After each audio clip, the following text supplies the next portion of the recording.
Before I became an artist, I studied math and information science. Whenever I tell that to someone, I get the same response. Wow, that's so far apart and has nothing to do with each other. I wonder about this because for me, art and science have everything to do with each other. Both are ways to think about and make sense of the world. Both can change the way we see the world. Both require lifelong learning, passion, discourse, and creativity. Both are much harder to be done alone and need peers, colleagues, and friends to review, discuss, and inspire. Both are always evolving, always in motion, and never finished. Both build upon their predecessors and lay ground for their successors.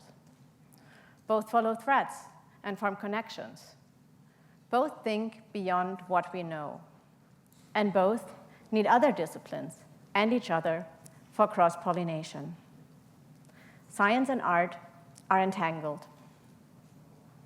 I became an artist, not a scientist, but my work is based on interdisciplinary research and concerned with issues and concepts that are also part of the ongoing research of scholars of all kinds of fields.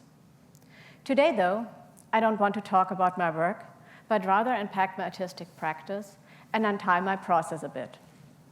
And untying starts with a knot. A knot is a fastening in a rope or in interwoven lines. It is an intentional complication, a crossing, a connection, and can be both practical and decorative. Knots have been used and studied throughout history. More recently, they are also being studied in mathematical knot theory.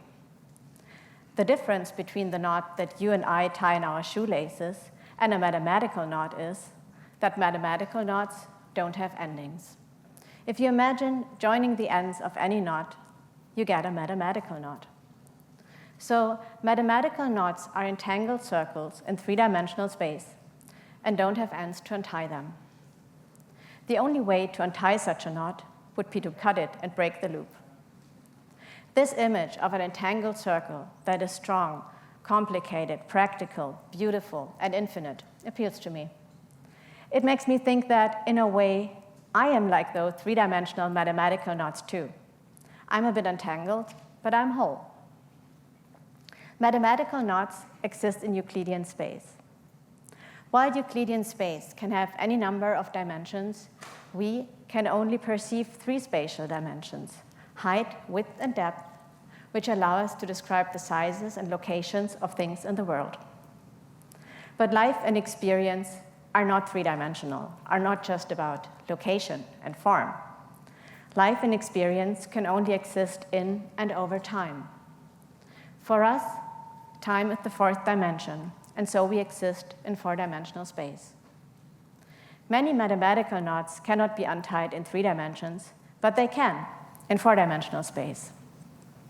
I like this image even more, that I am over time, sometimes entangled, complicated, and confusing, and sometimes full, unflawed, and easy.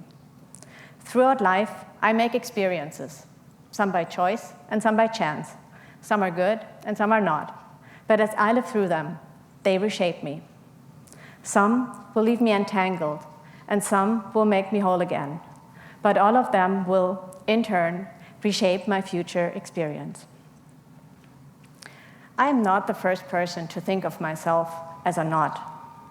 Arthur Schopenhauer defined the relationship between body and mind as the Weltknoten, or world knot, that ties together the objective external world and our subjective experiences and consciousness. His world knot, though, can't be solved, and he's pessimistic about it. Jacques Lacan represents human subjectivity as a Borromean knot composed of the symbolic, the imaginary, and the real. Borromean knots are 3 rings that are interlocked. If one of the rings is removed, the 2 others are unlinked. This resonates with me, that each of us is a knot composed of the wholeness of our experiences, dreams, consciousness, unconsciousness, and the world we create and live in, to form a perfect knot that is inseparable. But if each of us is their own closed knot, doesn't that mean that we are separate? No, because if I can think of two things as being separate, I think of them at the same time in four-dimensional space. So in that thought alone, these two separate things become connected. My thought connects them and is proof that the separation is not intrinsic or permanent. When we reach out in thoughts to each other, we've already made the first step to bridge separation and form connection. To add a knot to another in a string, I can just tie a second knot. While both knots would have one ending each, between them would be no endings but a connection. Mathematical knots can also be added.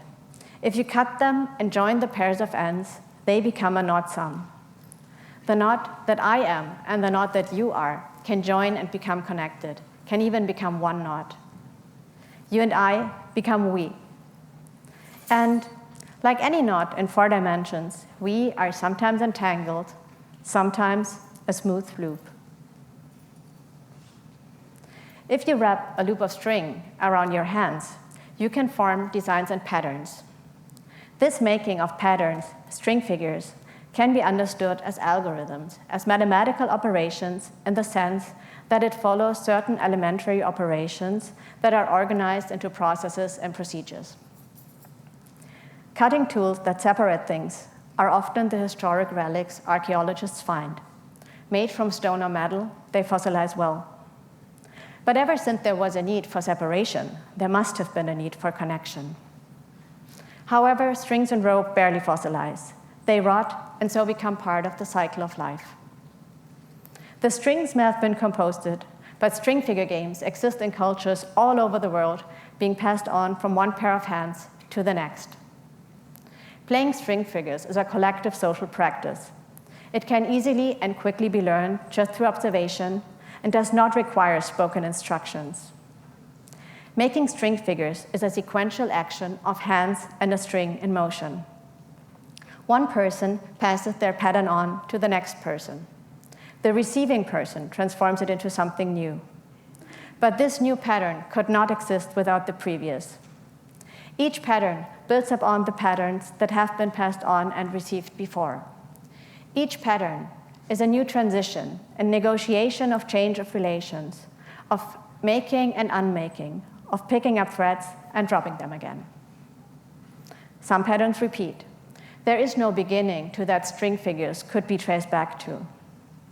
Passing on string figures from one pair of hands to another is passing on digital information from the fingers, the digits, of one person to the next.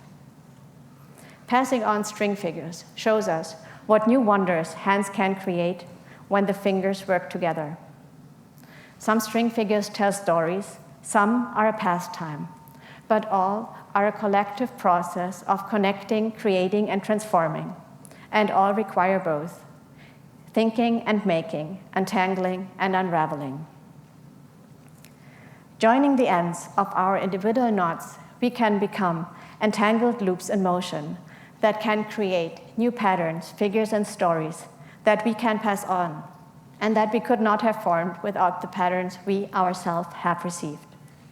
Our individual stories are being continued and transformed through this activity of shared thinking and making, of collaborative entangling and unraveling, of lasting change through collective effort, because the string figure game is never finished. Joint knots can not only create loops. If enough knots get entangled, together we can create nets. A net can catch, contain, carry, conduct, distribute, spread information, protect, or beautify. A net can be a hammock, a bag, a means of safety or communication. Nets can fold and they can stretch.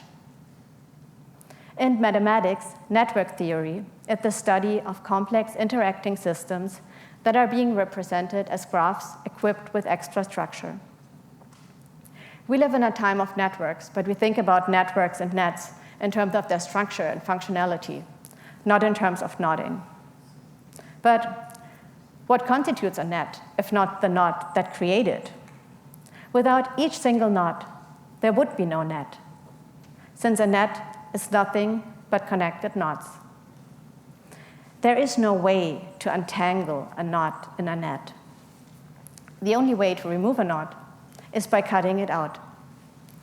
Cutting out a knot from a net will destabilize the net and leave the adjoining knots vulnerable.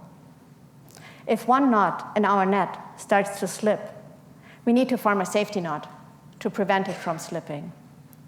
We need our neighbor knots for our net to be intact.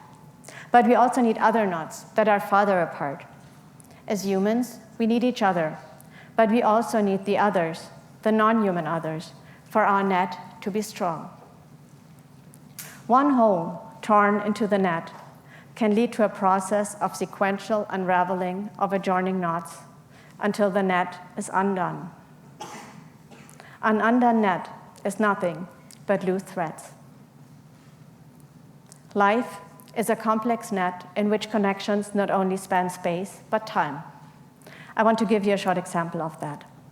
Cutting-edge agricultural intensification does temporarily lead to greater yields, but to a lasting loss of habitat for many species. Insect populations decline directly through insecticides and indirectly through the use of herbicides, which leads to a lack of food for insects, but also for birds that feed on insects and wild herbs. Birds that do not find enough food might migrate to their breeding grounds too late to successfully raise their fledglings before the winter. So, bird populations decline as well, again with dire ecological ramifications at community and ecosystem scales, which will, along the line, lead to decreasing agricultural yields and food scarcity. If connectivity is lost, a cascade is put into motion that becomes more difficult to reverse the further it progresses. If a species loses connectivity and mutuality, its functional extinction only precedes the actual extinction. When extinction occurs, there is no way to know how far the unraveling of life systems will go, how many knots will become undone. The world of life is a world of connectivity. Flourishing systems are entangled. Man has changed 97.2% of the Earth's surface in such a way that the natural balance and functionality are no longer intact.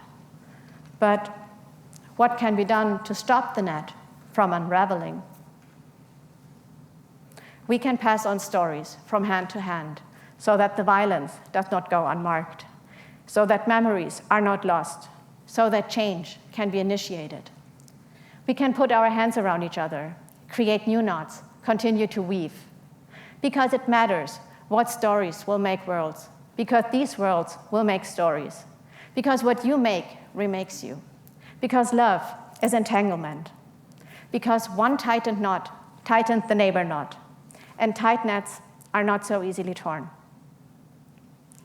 Above all, we must learn from the stories we are being told, so that history is neither repeated as tragedy nor as farce.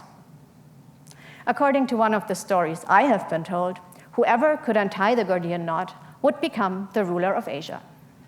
Challenged to untie the knot, Alexander the Great cut it through with his sword.